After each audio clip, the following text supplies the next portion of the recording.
नाज़रीन, पारस जहाँ ज़ैब और मुफ्ती हमदुल्ला हाफ़िज़ हमदुल्ला साहब में एक बहस हुई है, आपको वो दिखाएंगे। कप्तान की गिरफ्तारी पर पारस जहाँ ज़ैब ने चोर हुकूमत को आईना दिखा दिया।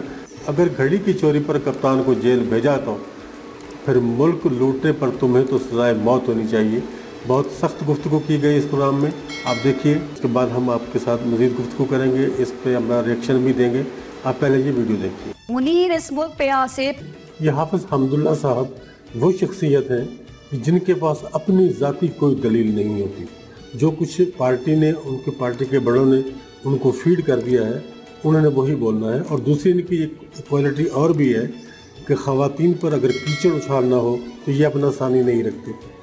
अब देखें, जितने भी सवालात पारस ने किए, किसी का भी कोई माकूल जवाब इनके पास नहीं है। वो अपनी ही हाँके चले जा रहे हैं और अपनी ही बोलते चले जा रहे हैं। और यही जो रवैये हैं, यही ख़राब करते हैं। इसी से ख़राबी पैदा होती है और सारा माहौल इसी से ख़राब होता है। जब आप किसी दूसरे की बात को सुनेंगे नहीं, उसकी बात को समझेंगे नहीं, अपनी बात उसके दलाइल में नहीं देंगे, तब तक कोई बात सामने नहीं आएगी, कोई फ़ैसला नहीं हो पाएगा। अब जिस तरह एक हालिया फ़ैसला हुआ है, पाकिस्तान की अदालतों ने एक फ़ैसला किया है, तो फ़ैसला बहरहाल फ़ैसला है, उसके ऊपर बहस तो होती रहेगी, चलती रहेगी। कुछ लोग फ़ैसले को मानेंगे, कुछ फ़ैसले को नहीं मानेंगे, वो चीज़ें चलती रहेंगी। चेयरमैन पीटीआई को जेल हो गई, उनको नाअहली भी हो गई और वो 3 साल के लिए जेल में चले गए। तो ये सारी चीज़ें हैं और ये अब आप भी देख रहे हैं और सारी दुनिया देख रही है। दुनिया में इसकी रिपोर्टिंग हो रही है, पाकिस्तान में इसकी रिपोर्टिंग चेयरमैन पीटीआई के ख़िलाफ़ ही हो रही है, उनके हक़ में कुछ नहीं हो रहा। जैसे पाकिस्तान की मुख्तलिफ़ जगहों में, मुख्तलिफ़ इलाक़ों में, मुख्तलिफ़ शहरों में लोग बाहर निकले हैं और वो एहतजाज, एक उन्होंने प्रोग्राम ने एहतजाज किया है, वो भी पाकिस्तान के टीवी चैनल्स पर नहीं दिखाया जा रहा और ना ही उसकी इजाज़त है। तो इस तरह से अगर मुल्क को आप चलाएंगे तो फिर अल्लाह ही हाफ़िज़ है मुल्क का।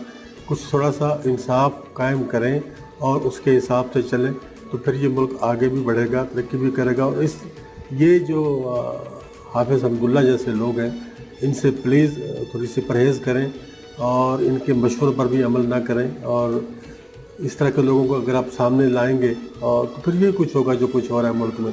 आप अपने लिए तो माहौल साजगार कर सकते हैं, लेकिन आवाम की इसमें बर्बादी ही बर्बादी है। प्लीज़ खुदारा आवाम के लिए कुछ सोचें, कुछ थोड़ा सा रिलीफ आवाम के लिए दें। पेट्रोल को आप बार बार बढ़ा रहे हैं, पता नहीं कहाँ तक लेकर जाएंगे। उसी हिसाब से डॉलर बढ़ रहा है, उसी हिसाब से शहरों में अगर चले जाएं आप तो सब्ज़ी आपको मिलने में नहीं आ रही, चीनी नहीं मिलने में आ रही, घी नहीं मिलने में आ रहा। अगर मिलता है तो बहुत ज़्यादा रेट्स हैं, तो कहाँ जाए आवाम, कहाँ जाए, हमें भी बताएं। तो दोस्तों, आपने ये वीडियो देखी, आप अपनी राय का इज़हार कमेंट बॉक्स में ज़रूर करें, मैं इंतज़ार करूँगा।